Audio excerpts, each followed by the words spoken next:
Today on Good Morning Maine, it's Election Day in Maine. We'll take a look at the questions Mainers will answer when they head to the polls. Plus, a man is found guilty of murdering his former girlfriend in Acadia National Park. And a special flag raising at UMaine to honor veterans who live in the community. Good morning and welcome to Good Morning Maine. I'm Emma Smith and thank you for tuning in on this rainy morning. Let's get a first check of that forecast with Devin Biggs. Alrighty, thank you very much. Happy Tuesday. Your first weather forecast brought to you by Tip Trailer Grocers, offering discounted and a great selection of local produced meat and dairy. As we get into things this morning, we have advisories to watch out for. Gale warnings, small craft advisories are posted, though. The small craft advisories will drop throughout the morning period today. The gale warnings will last until roughly at around 4 p.m. coming up later this afternoon. As we move forward, though, some reduced visibilities further off towards the north. Some of this could be fog. Also, some snow falling in the northern parts of the state this morning. It could also be reducing some visibility in a few spots. The last several hours, though, we've been watching rain showers that have been developing, tracking from the west going toward the east with a little bit of a wintry mix line that's been slowly tracking off towards the north and east with some snow to the north as well. Eventually, this will all switch over to rain as it begins to move out of here with warming temperatures that will be expected. Let's zoom things out, though. The area low pressure located right about in here, tracking from the west going toward the east. So we may catch a little bit of a break for a while, but more rain showers will be on the way as we head towards the afternoon period. So as we move forward, though, more rain showers possible later this afternoon. And overnight tonight, the clouds begin to clear out of here for the most part, but gusty winds, we will have to watch out for that as we do move forward. The winds could possibly sustain up to around 15 miles per hour at times today, and continuing into parts of tonight and tomorrow, even possibly sustaining up to 20 miles per hour at times, and gusts up to 35 miles per hour are possible for the daytime tomorrow. Hourly forecast. All right, some rain chances on the way, especially through the afternoon. Temperatures in the 50s. The full 5-day forecast is coming up. Thank you, Devin. Game officials have found the body of a missing man in Rangeley Plantation. 76-year-old Ernest Van Soren was last seen Monday morning walking away from his home on West Shore Road. They began searching when he failed to return home. A game warden and his canine partner found his body about a third of a mile from his home along the shore of Rangeley Lake. He was found in water about a foot deep, and it's unclear how he ended up in the water. His death is not considered suspicious, but the medical examiner will work to determine a cause of death. In other news now, a Portland man who was accused of hitting and killing his ex-girlfriend with his car before fleeing the country has been found guilty of murder. Raymond Lester has been charged with the murder of his ex-girlfriend, Nicole McKemmy, whose body was found in Acadia National Park after an apparent hit and run in June of 2022. Multiple witnesses testified at trial on the nature of the couple's relationship before the murder. McKemmy's previous roommate and neighbor said arguments could regularly be heard coming from the couple's apartment. And a kayaking instructor who interacted with Lester and McKemmy before the murder said the couple had the worst argument she had ever seen. Before appearing in court, Lester had attempted to flee the country for Mexico. Investigators in Maine learned Lester was in Cancun, Mexico. Authorities there, working in collaboration with the Marshals Service, took Lester into custody and he was returned to the U.S. It's unclear when he'll be sentenced. A 20-year-old Waterville man has been sentenced to more than a decade in prison after pleading guilty back in April to conspiring to attack a mosque in Chicago. According to the DOJ, court records show that beginning in November of 2021, Xavier Pelkey conspired with 2 minors, one in Chicago and one in Canada, to perpetrate a mass shooting at a Shia mosque in the Chicago area. In February of 2022, the FBI executed a search warrant at Pelkey's Waterville residence and found handmade explosive devices and a hand-painted version of the flag used by ISIS on the wall of Pelkey's bedroom. Also recovered were written statements intended to be released just before the attack. The DOJ says Pelkey and his co-conspirators subscribed to a radical form of Sunni Islam and were ISIS supporters. They say Pelkey planned to contribute firearms, ammunition, and explosives to be used in the attack. He was sentenced to 15 years in federal prison, followed by 20 years of supervised release. His defense attorney spoke after the sentencing. We really had 3 kids who were 15, 16, and 17 years old who were talking on social media about a plan, and each kind of goading the other to make the plan sound more heinous, at each time they discussed it. And I'm just not sure how realistic it was that any of this was actually going to come to pass. But I certainly don't fault the judge for the sentence, because the sentencing guidelines called for the sentence that was given. McLean says a part of the plea agreement, one of the charges, was dismissed, but they also gave up any right to appeal the sentencing. An Oakland mother who pleaded guilty to manslaughter in the death of her 1-year-old son will spend 4 years in prison. First responders were called to 21-year-old Ashley Malloy's home in November of 2021. Carson Malloy was taken to a Waterville hospital where he was pronounced dead. Police searched the home and found more than 5 pounds of fentanyl, more than 3 pounds of methamphetamine, and more than a pound of crack cocaine. Malloy was sentenced to 10 years, with all but 4 years suspended for manslaughter and 9 years for 3 counts of unlawful drug trafficking. The sentences will be served concurrently. A Waldoboro man has been arrested in connection with a Searsport hit and run. According to the Belfast Police Department, 54-year-old Ronald Grover was arrested Monday after an October 30th incident where he allegedly struck a woman with his car at the Admiral Oceans Motel in Searsport. The hit pinned the victim to a wall and caused damage to the exterior of the motel. Police were already en route to the scene as an earlier call stated a man was being assaulted by a woman at the same motel. The victim is home and recovering, according to police. Grover is being held on cash bail and scheduled for arraignment on December 29th. The case is still under investigation. The co-owner of Winterport Dragway was arraigned in Kennebec County Court Monday morning. Sean Aori of Albion is facing 11 charges for alleged sex crimes involving a minor. Last month, Aori was indicted on a slew of charges, including gross sexual assault, sexual abuse of a minor, and sexual exploitation. The count of gross sexual assault is a Class A felony charge and alleges Aori engaged in a sexual act with a minor under the age of 14. Aori pleaded not guilty on all counts on Monday. A Smyrna man accused of starting a fire inside of the Bangor Walmart Friday evening appeared in court yesterday. 44-year-old Lucas Landry is charged with arson in connection with a fire that started just before 6 o'clock in the menswear section. He also faces theft charges for allegedly walking out of the store with a cart full of merchandise. A review of the video shows that as soon as he's walking away, there's smoke coming from the area, from the exact place where his hands were. Video also showed him walking to the front of the store, stopped at the men's room, and then left with a cart of merchandise without paying for it. The prosecution detailed Landry's criminal history, which includes a number of thefts in Aroostook County going back to 2005. A judge set Landry's bail at $100,000. The fire remains under investigation. The Walmart is expected to be closed for at least a couple of weeks. A Lewiston mother describes how she survived the Lewiston mass shooting and the agonizing time she spent not knowing if her 10-year-old daughter made it out of the bowling alley alive. Owen Kingsley sat down with Tammy Aslin and brings us her story. Tammy Aslin escaped the bowling alley that night, but for about an hour was desperately trying to find out if her daughter did too. When I say, "Where's Tony?" that forever will always be a trigger for me, because that was something I said all that night. Tammy Aslin was at the bowling alley that night with her daughter Tony and several other friends and parents. Tammy remembers the sound of the first bullets and freezing up in disbelief. When she looked towards her daughter and the other children, they were all gone. She later found out that the couple bowling next to them had helped them get to safety. My daughter ran out with them and they just took her, and made sure she was safe, which is exactly what every single one of us would have done for each other. However, in the moments that followed, she lived out a nightmare, facing a life or death situation and having no idea where her child was. She quickly hid behind a wall with another family. And so we were hiding in that corner and listening to everything that was transpiring.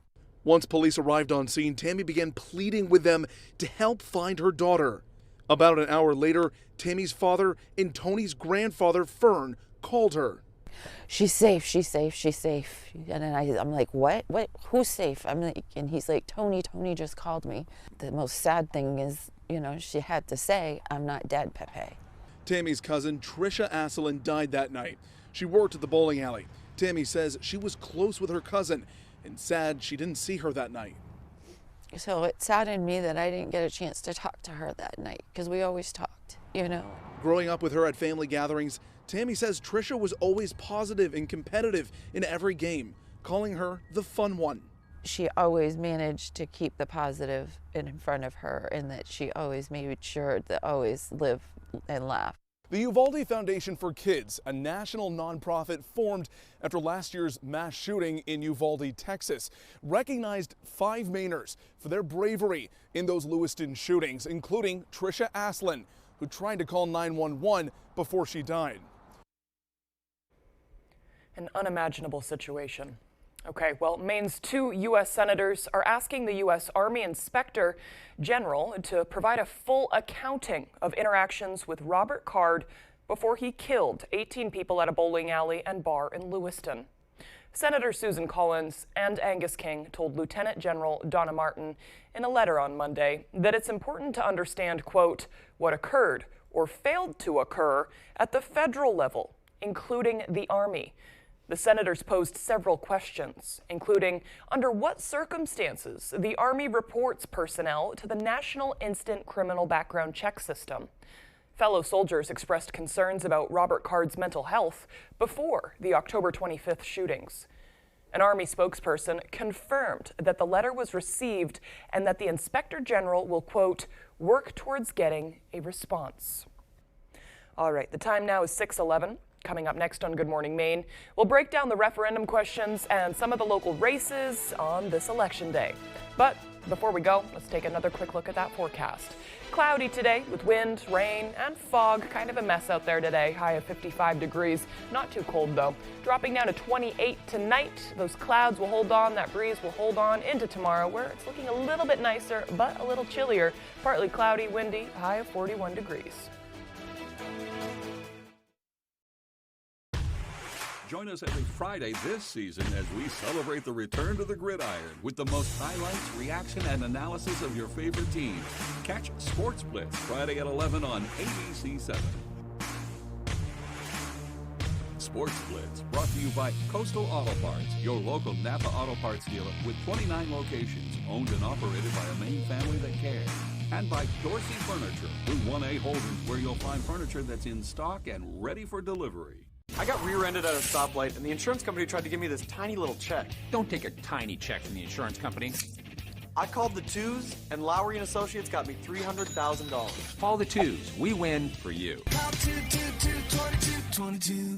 Look who's waking up with GMA this week. Megan Fox. Good morning, America. Luke Bryan. Good morning, America. And Peyton Manning kicking off the Country Music Awards. I'm excited. All this week on Good Morning, America.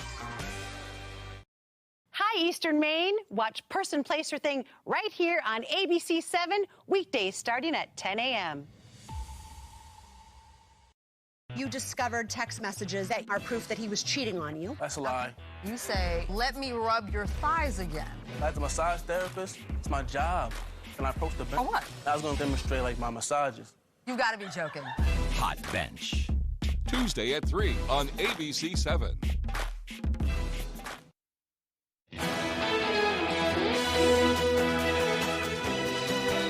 Bangor residents will also be voting to fill 3 open seats on the Bangor City Council. 8 people are running in what has become a competitive and controversial election. Our Grace Blanchard explains. 3 seats are up for grabs on the Bangor City Council, and 8 candidates have been working to claim them. It's a large field, and it's been a very competitive race. For many of the candidates, this is their first time running for the City Council, each stressing the need to address issues such as the homelessness crisis and substance use in the city. Certainly, there are some differing opinions about how to approach the issues that we're facing. This election has also been described by several candidates as one of the most contentious in years due to campaign ads from a local political action committee, or PAC. We've seen the PAC ads that have been out recently, which is really unusual for a Bangor City Council race, for any municipal level race. Many of the advertisements have been in support of 3 candidates, while other ads have claimed 3 other candidates are, quote, bad for Bangor. Candidate Kim Boucher is one of those targeted in the negative ads. She said in a statement, the actions of this PAC created an additional layer of stress to an already challenging time in our state and in the lives of candidates who are running positive campaigns. The three who are being supported by the PAC say they have no affiliation with the group. I didn't expect to have people supporting at that level. So it's humbling for sure. But it also goes to show that people are ready for change. They're ready for something different. According to the Political Action Committee, the advertisements were recently modified to focus on policies rather than people. They said in a statement they are, quote, focused on the singular issue of wanting the Bangor City Council to make the safety of its residents its first priority. While I don't appear in the ads on either side, I want to say that these tactics have no place in our city, and I hope that those behind it will think better of sowing fear and division, especially now when we need each other the most. In-person voting will be held at the Cross Insurance Center from 7 a.m. to 8 p.m. on Election Day. In Bangor, I'm Grace Blanchard for ABC 7 and Fox 22 News. Just about 45 minutes away from being able to vote in Bangor at the Cross Center, like Grace just said. In other news, voters will also be looking at 4 referendum questions that could potentially make changes to the state's constitution. This is, of course, statewide. Everybody will be voting on this if you're voting today. Our Jody Hersey takes a look at 3 of the 4 proposed changes to Maine's constitution that will be on your ballot. On November 7th, voters will be asked if they are in favor of amending Maine's constitution. Question 5 reads, in part, do you favor amending the Constitution of Maine to change the time period of judicial review of validity of written petitions from within 100 days from the date of filing to 100 business days? And it's really essentially to give the staff of the Secretary of State's office some reasonable time, because they're also managing elections, to give them some reasonable time to get back to petition gatherers. Question 6 asks voters, do you favor amending the Constitution of Maine to require that all of the provisions of the Constitution be included in the official printed copies of the Constitution prepared by the Secretary of State? So it's really an issue about respect for our Native American tribes and really trying to correct some of the historical record that's been covered up by previous generations. It does not change anything about the Constitution. The provision is still there. The difference is it's not printed in the printed version of the Constitution. So is it splitting hairs? It's just primarily designed to make people more aware of that Section 5 provision that does deal with tribal sovereignty. Question 7 reads in part, do you favor amending the Constitution to remove a provision requiring a circulator of a citizen's initiative or people's veto petition to be a resident of Maine and a registered voter in Maine? So if you want the circulator of a petition to be a resident of the state of Maine, you would vote no. If you are okay with out-of-state people coming in and circulating petitions, you could vote yes. In Bangor, I'm Jody Hersey for ABC 7 and Fox 22 News. The time now is 6:18. After the break, a defiant Donald Trump takes the witness stand in his high-stakes fraud trial. The details as Good Morning Maine continues. This Veterans Day, join Fox ABC Maine as we salute and honor our veterans. Are you an active, inactive, or retired member of the armed services? Do you know someone who is? Then upload your photos on foxbangor.com/Maine Heroes. We will randomly select multiple veterans to win a gift voucher from Chick-fil-A. Locally sponsored by Bangor Tire Company, Disconnected Tattoo and Art Company, Marilyn Monroe Spas, and Ray Plumbing and Heating. My father worked at the mill for over 30 years. He was exposed to a great community and excelled at his job, but he was also exposed to asbestos. The air quality inside the mill was always his biggest complaint. He had no idea how deadly some of the products and materials were. When he was diagnosed with mesothelioma, we knew to call Joe Bornstein's office to get my dad the help he needs and the justice he deserves. Call Joe today for a free case evaluation. There's never a fee unless you win. Jamar Construction Products in Bangor continues to grow to meet our customers' needs, supplying products for site work contractors, concrete contractors, and survey and safety supplies. We are proud to be the local dealer for Hilti, Valley Blades, U.S. Fabrics, and Euclid Chemical, plus so much more. Stop by and see us at 1270 Hammond Street or give us a call at 4491. If you dig it, pour it, plow it, fasten it, lay it, or lift it, Jim Mar Construction Products can help you.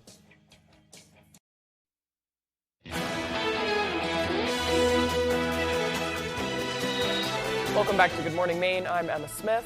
The Bangor City Council's Business and Economic Development Committee was briefed Monday on what may become the Bangor Central Kitchen.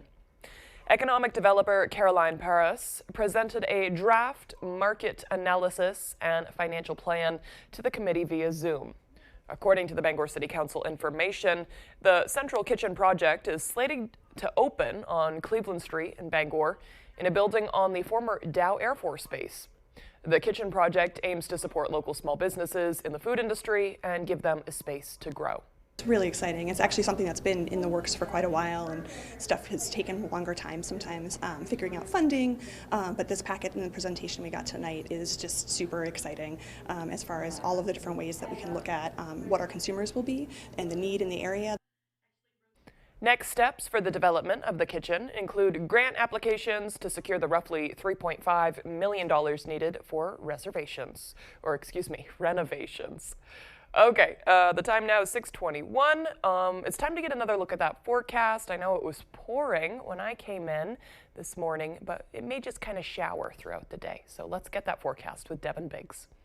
Thank you very much. Happy Tuesday. Your full weather forecast brought to you by Tip Trailer Grocers, offering discounted and a great selection of local produce, meat, and dairy. As we get into things this morning, here we go. Advisories posted. There's a small cat advisory that's expiring throughout the morning period today. Gale warnings remain posted until around 4 p.m. this afternoon along the coast. So we will need to watch this closely because gusty winds will be expected as we do move forward. The winds are causing us to get up to 6 feet at times in a few spots, though, and it will only get windier as we do move forward, though. Some gusts tomorrow up to 35 miles per hour are possible. We also have reduced visibilities further out towards the north. A lot of this is maybe a little bit of fog, but also a lot of snow that's falling out there this morning. We can see this on the radar in satellite. A lot of this is tracking from the west, going toward the east, mainly rain in the Bangor area and areas nearby that little wintry mix line there. It's slowly tracking off towards the north and east with warming temperatures. So that's why we're seeing snow to the north for now. But everyone will have opportunities for rain later today as temperatures get above freezing. Let's zoom things out. Area low pressure right about here. There's a warm front right here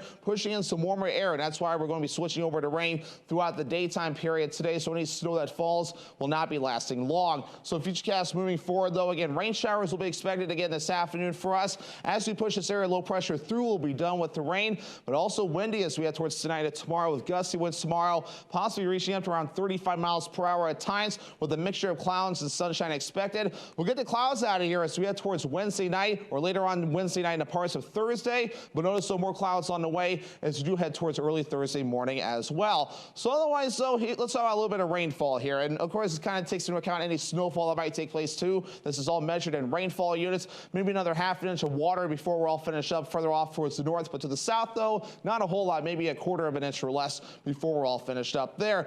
Gusty winds on the way, maybe up to 25 to 30 miles per hour today at times. They'll remain gusty later on tonight. But really, as we head towards tomorrow, here we go. As we head towards Wednesday, 35 mile per hour gusts are expected, so we will need to be careful with the wind moving forward. So for today, though, middle 50s, clouds, wind, and rain, maybe some patchy fog as well, and a south wind getting up to around 25 miles per hour at times. Tonight, 28 degrees, partly cloudy and breezy out there, and that northwest wind getting up to about 25 miles per hour at times. Tomorrow's Wednesday, lower 40s on the way, partly cloudy and windy out there. The northwest wind gusting up to around 35 miles per hour at times. All right, here's a look at extended forecast brought to you by Tip Trailer Grocers. Rain and snow chances are possible on Thursday with highs in the upper 30s, middle 40s on Friday with a mostly cloudy sky, and on Veterans Day, which is Saturday, partly cloudy, highs in the low 40s.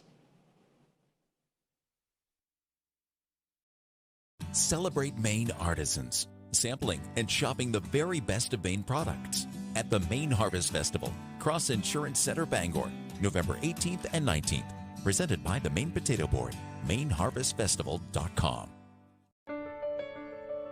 Choosing Miracle Ear was a great decision.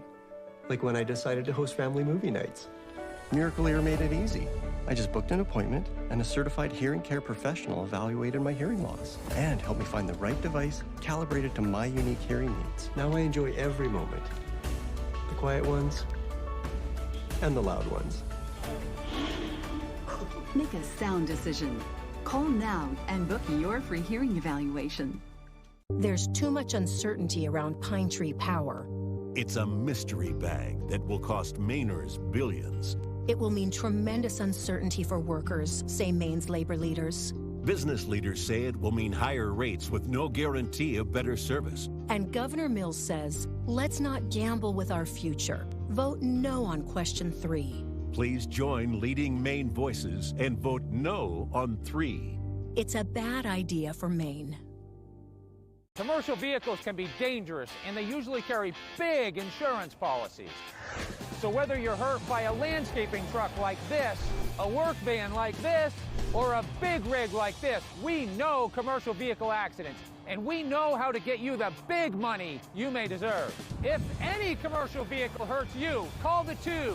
We win for you. Hurt by a commercial vehicle? Call the 2s. We win for you. Call 222-2222.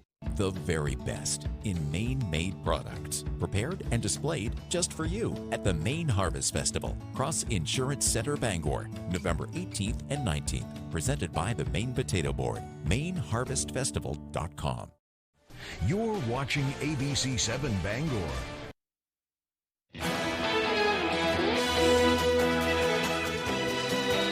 Welcome back to Good Morning Maine. I'm Emma Smith. Now to former President Trump's message after taking the stand at his fraud trial. With his daughter's testimony still to come, Trump is attacking the judge and New York's Attorney General while celebrating his latest poll numbers. ABC's Allison Kosick has the details. This morning, former President Donald Trump is off the witness stand and back on the attack. See what a scam this is? This is a case that should have never been brought. Trump's 5 hours of testimony yesterday were punctuated by insults and aggravation, much of it directed at Judge Arthur Engoron.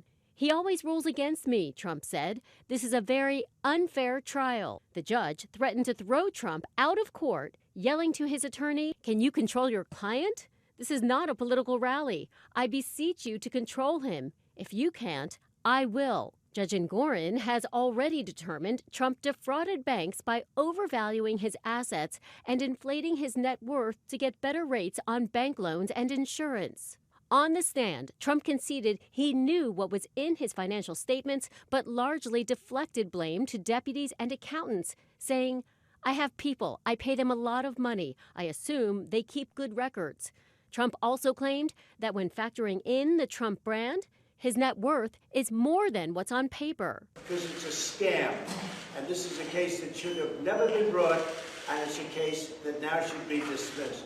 He rambled, he hurled insults, but we expected that. At the end of the day, the documentary evidence demonstrated that, in fact, he falsely inflated his assets to basically enrich himself and his family.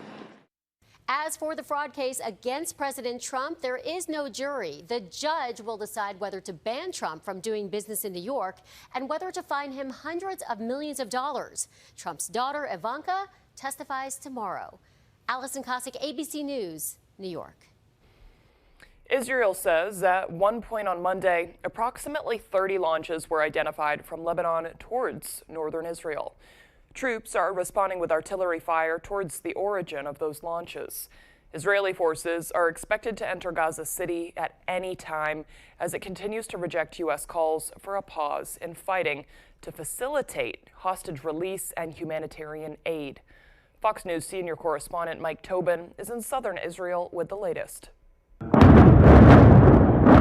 Explosions rocking Gaza night and day, with Israeli defense forces surrounding Gaza City, ready to move in and start the next phase of the war. As Israel rebuffs growing international pressure for a ceasefire, it says fighter jets hit 450 Hamas targets, while troops on the ground seized a militant compound and killed high-value targets. New video shows a military convoy bringing in supplies to get Israeli troops ready for street-by-street urban warfare.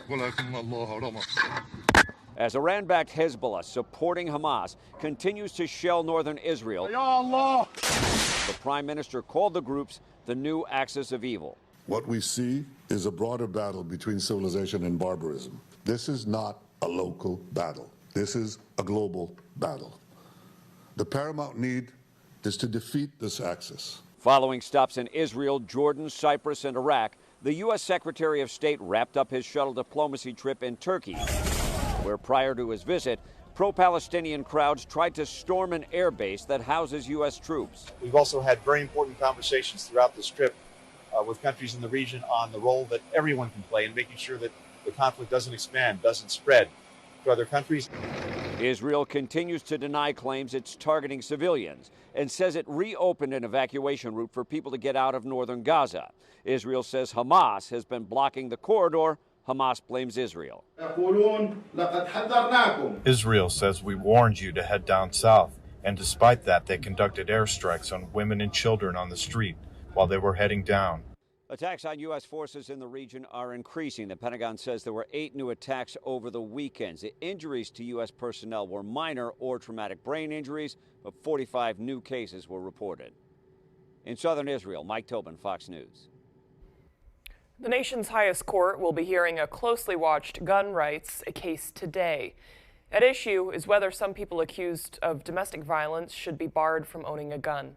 It all stems from a dispute over a nearly 30-year-old law that was challenged by a domestic violence suspect who claimed the ban violated his constitutional right to bear arms. An appeals court sided with him and struck down the law, and now the Supreme Court will consider the case. Hundreds of gun safety and domestic violence advocates are expected to rally outside the court today. Gun rights advocates are also expected to be there. Coming up on the second half of the newscast, a Herman boy makes special Christmas ornaments to raise money for the Lewiston shooting victims. And a special ceremony was held at the University of Maine to honor veterans and to raise awareness about the services that are needed. This and more as Good Morning Maine continues. Tomorrow morning on Star 97.7, Paul Dupuis has the music and fun. Sonny Shepard brings you Star 97.7 local news. And Steve McKay with the weather. Turn on your radio and get the Star treatment with Star 97.7. You know what today is? It's Tuesday. But no matter what day of the week, Lowry & Associates is your go-to law firm. If you've been hurt, call us right now. If you're hurt in an accident, what do you do? Call 222-2222. Who likes to drink good coffee? At Carabassa Coffee Company, we roast premium quality coffee beans from all over the world. Roasted to perfection in small batches, our coffee is always fresh. We offer large selection, including our specialty blends, organics, single origins, decaf, and flavor. Whether you like light, medium, or dark roasts, we have coffee to suit every taste. We offer flat rate shipping for online orders, and we ship fast. Carabassa Coffee Company. Drink good coffee. Every night is pizza night at Dragonfire Pizza. From wings, salads, and sides to our specialty wood-fired pizzas. You'll find everything you need to satisfy any craving by the slice or by the pie. A little slice of heaven is waiting for you at Dragonfire Pizza, Mill Mall, Ellsworth. Went in, signed the papers, and within a week or so they called me to report. And we landed on the same beach that the invasion started. The airplane crashed just short of the runway and killed all 24 people. Pearl Harbor was bombed. We all manned our battle stations. I'm the only World War II veteran left in town. Our Heroes, Their Own Words, Friday at 7 on Fox 22. Tomorrow morning on Star 97.7, Paul Dupuis has the music and fun. Sonny Shepard brings you Star 97.7 local news. And Steve McKay with the weather. Turn on your radio and get the Star treatment with Star 97.7. You're watching ABC 7 Bangor.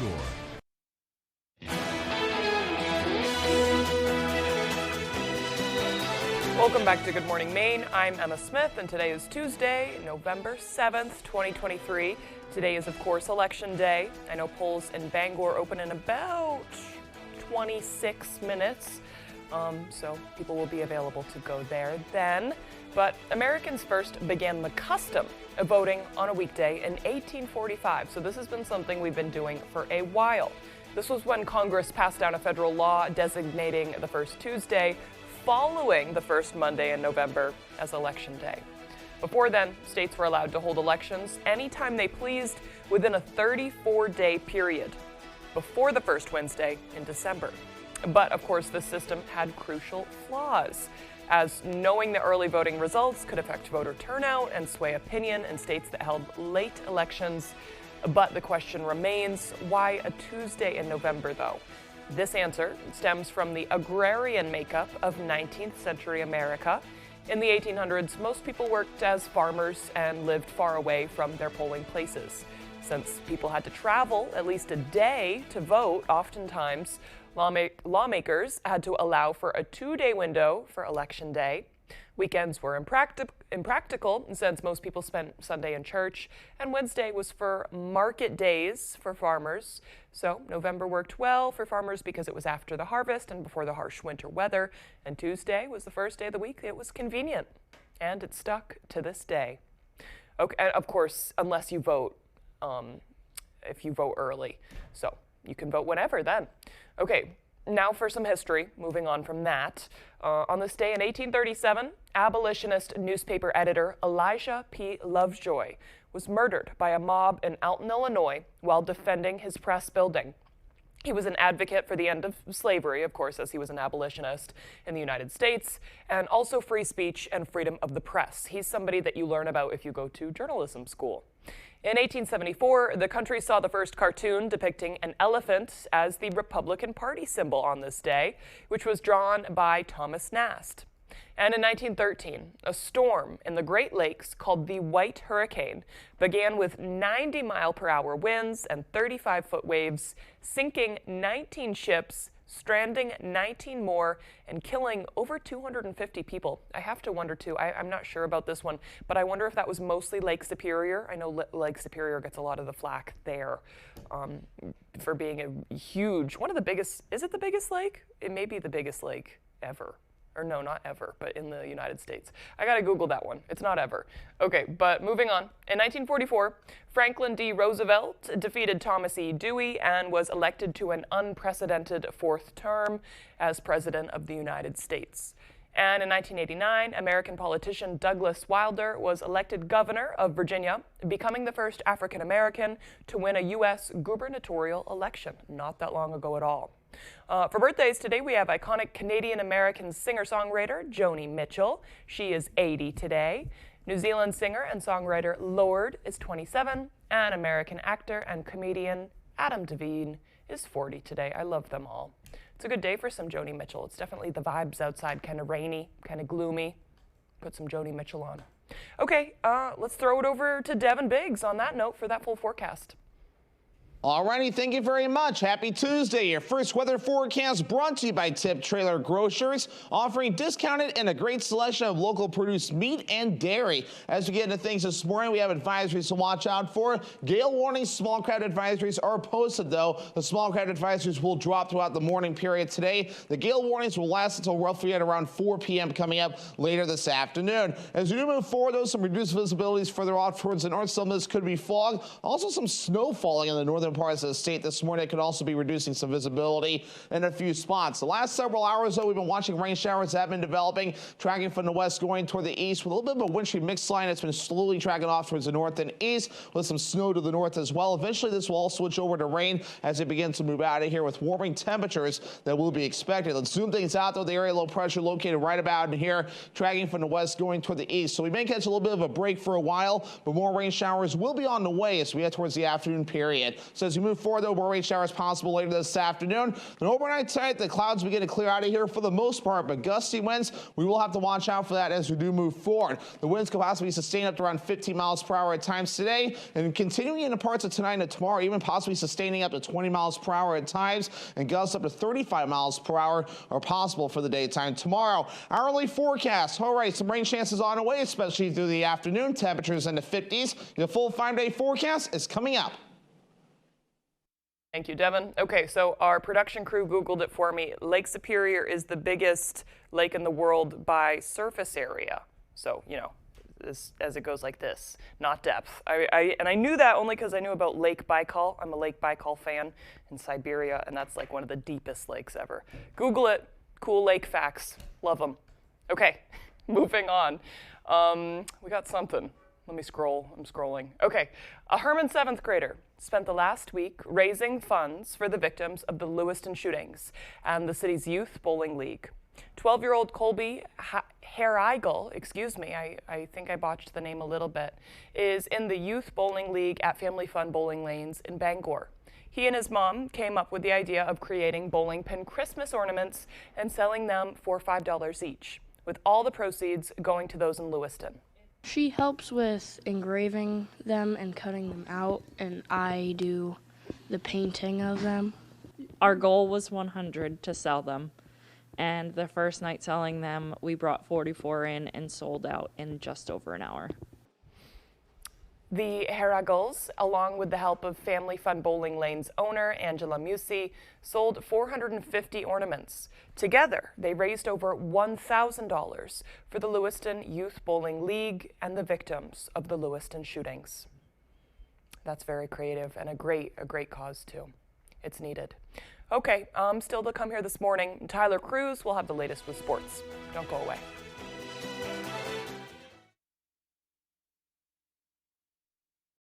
Harris Lumber is locally owned and has been serving the Pequot region for more than 50 years. See them for all your projects, big or small. Customer service is their #1 priority. And with a full line of lumber and hardware items, they can also deliver to your job site. Harris Lumber, Milo.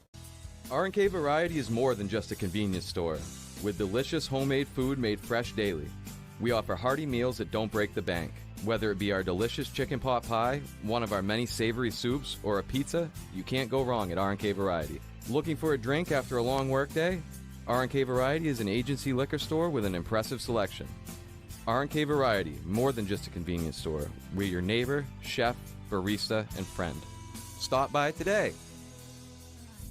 Question 3 is too costly and too risky. It's a $13.5 billion gamble that puts politicians in charge. It will increase our electric bills. We can't afford higher electric bills. And the politicians, they're not even required to have an operations plan when they take over. No plan to keep the lights on? Not even for emergencies or power outages. That's a bad idea. Mainers can't afford this costly proposal. I'm voting no on 3. It's a risk we can't afford. You know what today is? It's Tuesday. But no matter what day of the week, Lowry & Associates is your go-to law firm. If you've been hurt, call us right now. If you're hurt in an accident, what do? Call 222-2222. All the nonsense Fibber. meets no nonsense. I don't buy it. Judge Judy. Weekdays at 5 on ABC 7.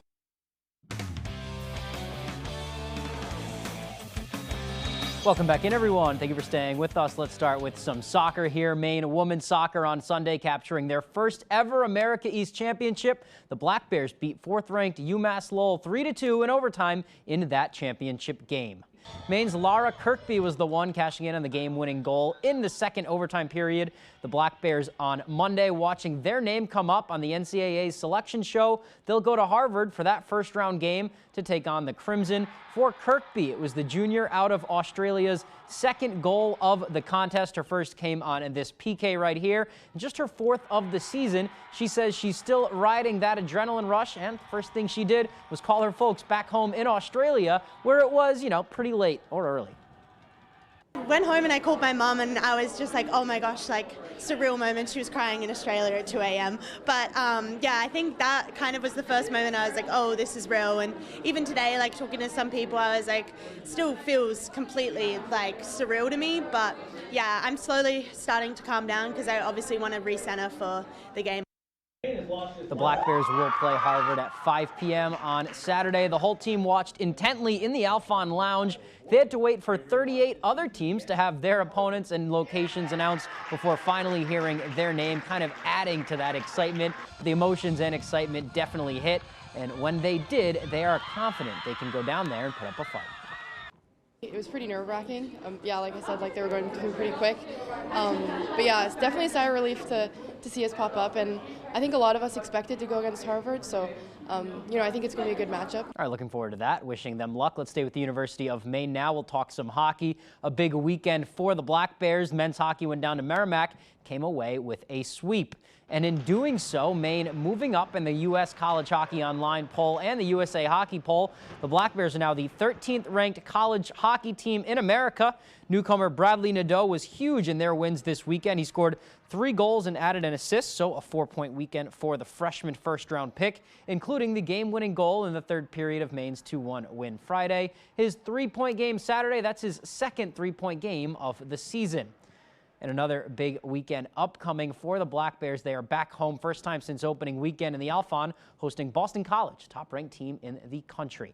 Let's go to high schools now on the high school soccer pitch. It's regional finals week after all the semis concluded over the weekend. Let's take a look at our matchups. On Tuesday, Bangor girls soccer takes on Camden Hills for the Class A North Crown at Lewiston High at 4 p.m. Lewiston and Camden Hills then play after at 6:30. Class B North girls, it's Ellsworth versus Herman at 4 p.m. and then John Baptist versus Ellsworth in the boys at 6:30. Those games are at Hamden Academy. In the girls for Class C, that's going to be Fort Kent and Bucksport battling for the crown. George Stevens and Mount View play for the boys. In Class D, Wisdom, Penobscot Valley at 4 p.m. for the girls. Easton and Fort Fairfield at 6:30 for the boys. And then in our first ever 8-player soccer regionals, Pequot Valley and Katahdin play at 4. Skank Stearns versus Wisdom at 6 p.m. for the boys. Wishing everybody luck over there. And those, let's go to the basketball court now. It was opening day for College Hoops Monday. Both Maine teams in action. We'll start with the women. Black Bears, they are looking to start off the year with a road win over Quinnipiac, trying to take down the Bobcats, move to 1-0. Second half, Bobcats up. Beautiful 2-man game from Ann Simon and Adriana Smith. Smith ends up with the easy bucket in the lane. Here come those Bobcats now. Grace Labarge with it. It's going to be a really nice pass to Jackie Grisdale on a backdoor cut right there. That's going to put the Bobcats up 5, and they would go on a huge run in the third quarter. Here's Anna Foley finding Paige Giardi. She connects for 2. Maine falls in this one 70-57. And for the men, they are also on the road in Charlotte, taking on the 49ers, year 2 of the Chris Markwood era. Down 2, and here is their bread and butter. Forcing a turnover here on defense turns into easy points. That's 2 points for Peter Filipovich. Here come the 49ers now, though. It's going to be a great move here by Nick Graves with the left, getting past the defender, gets in the lane, and gets it to go. 10-point game here into the second half now. Black Bears, here they come. Jaden Clayton with it. He's going to kick it over to Jashante Wright-McLeish. Straight away 3-pointer, and he nails it. Maine down 7. That's about the closest they would get. Here is Nick Graves again. Buries a 3. Charlotte takes down Maine in the opener, 69-52. All right, that's all the time we have for sports. We'll be right back after the break.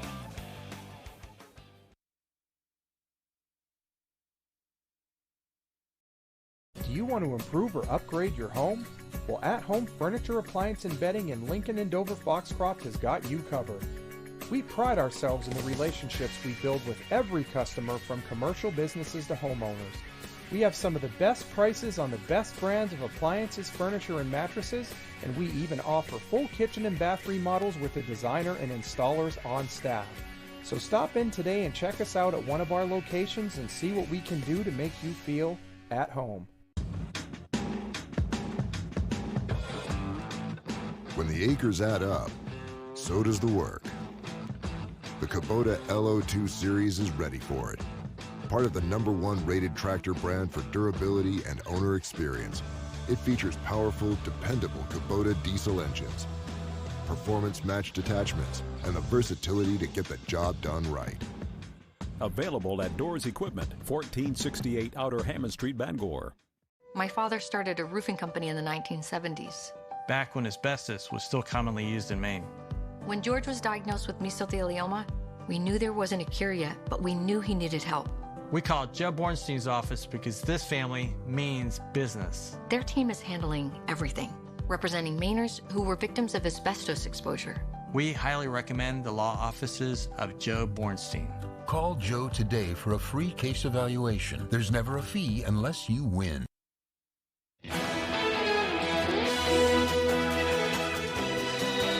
A flag-raising ceremony in front of Fogler Library on the UMaine campus honored UMaine's veteran community as part of the university's annual Veterans Week celebration. Our Doug Banks spoke with UMaine's Veteran Services about why this ceremony is crucial to providing support and bringing everyone together across campus.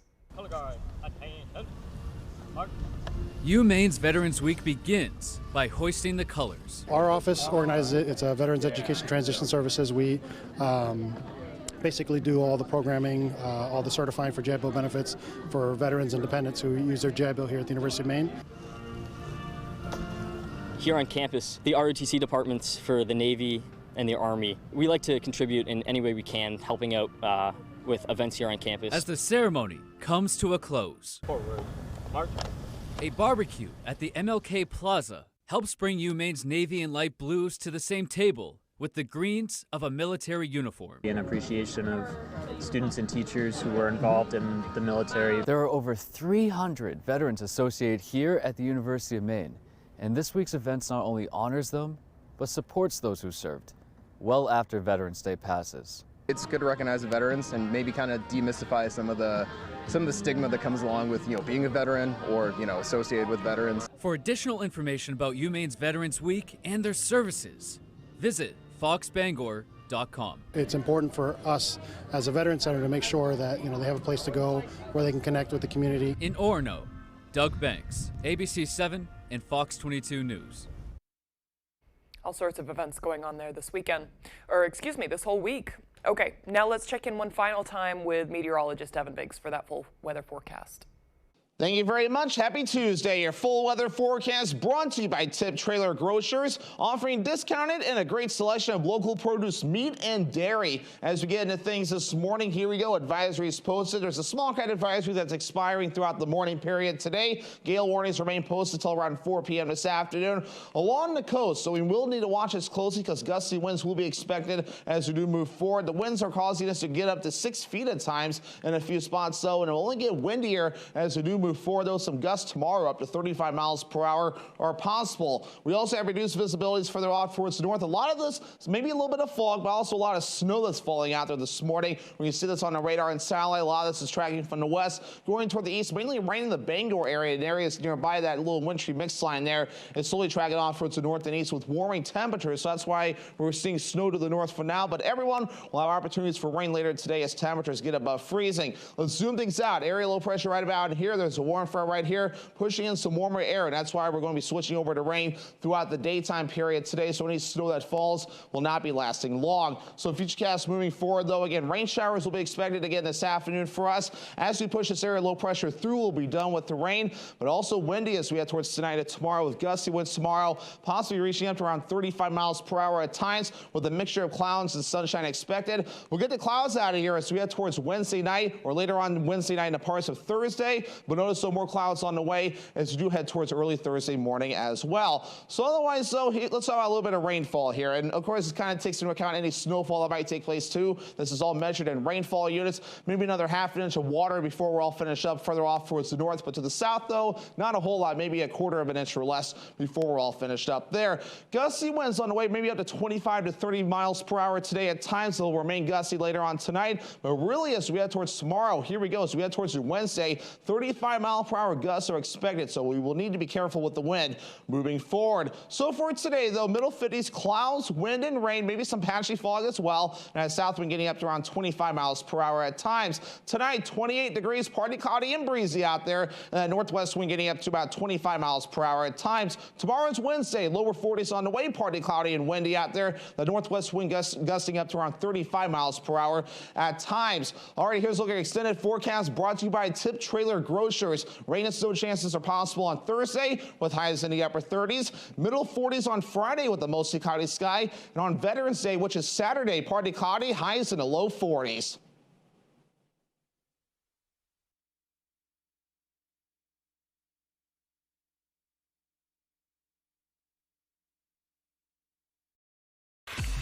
Gun Sports and Brewer knows that for fun, exercise, and meeting new friends, nothing is better than ice skating. Whether it's sailing down the ice, making a great pass, and scoring in a game of hockey, or the grace, strength, and expression of figure skating. From the youngest child all the way to adulthood, anyone can enjoy the fun of skating. At Gun Sports, we supply the equipment for your skating fun for great prices, the proper fit, and service after the sale. Shop your locally owned Gun Sports Shop, Greenpoint Road in Brewer. We have two twin boys, Will and Wyatt. Investing in a fund that can allow them to go to a trade school or can allow them to go to a university and give them those varying options is something that we really liked about the Next Gen 529. We decided, hey, we could do, $5 every 2 weeks for both of them. And remind ourselves like we're doing the best we can for our kids. To learn more about Next Gen 529, its investment objectives, risks, and costs, read the program description at nextgenforme.com. Check if your home state has a 529 plan that offers tax or other benefits. The big automakers want a monopoly on your car repairs. That's why they're starting to restrict access to your car's mechanical data. But voting yes on question 4, right to repair, will stop them. Hundreds of local independent repair shops across Maine urge yes on 4, because yes on 4 will protect consumer choice and save thousands of Maine jobs. It's your car. It should be your choice where to fix it. Vote yes on question 4. Yes on right to repair. You know what today is? It's Tuesday. But no matter what day of the week, Lowry & Associates is your go-to law firm. If you've been hurt, call us right now. If you're hurt in an accident, what do you do? Call 222-2222. Ask me what I love about Dolly Parton. See you on TV. And I'll say everything. Dolly Parton is iconic. Magnificent. A living legend, period. Everybody loves Dolly. Dolly, Robin with Luke. Tonight on ABC.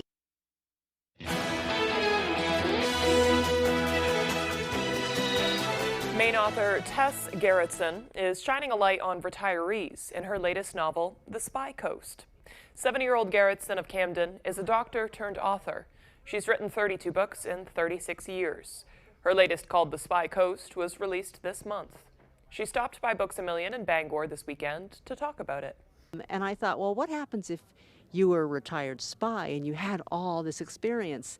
And here you are, gray-haired, sitting around with your little book group with people who are all retired spies, and then you get called back into action. It's fabulous that one could start as a surgeon and pivot and become an author. How many other things does she have up her sleeve for later? The Spy Coast is available at area bookstores as well as on Amazon. The Capitol Christmas tree is chopped. The 2023 Capitol Christmas tree was chosen from the Monongalia National Forest in Elkins, West Virginia. Crews were greeted with snow flurries as they worked to cut it down last Wednesday. The tree will take a tour of West Virginia, stopping in a few cities along the way before its final stop in Washington, D.C. It will be decorated with thousands of handcrafted ornaments from residents across the wild and wonderful state. The Capitol Christmas tree will be lit after Thanksgiving. And I believe the one for Boston was recently picked out in Nova Scotia, so that's on its way down here as well. Okay, Good Morning America is next on ABC 7. We'll continue broadcasting on Fox 22. We'll have a live shot outside of the polls in Bangor. Stay with us. We'll be right back.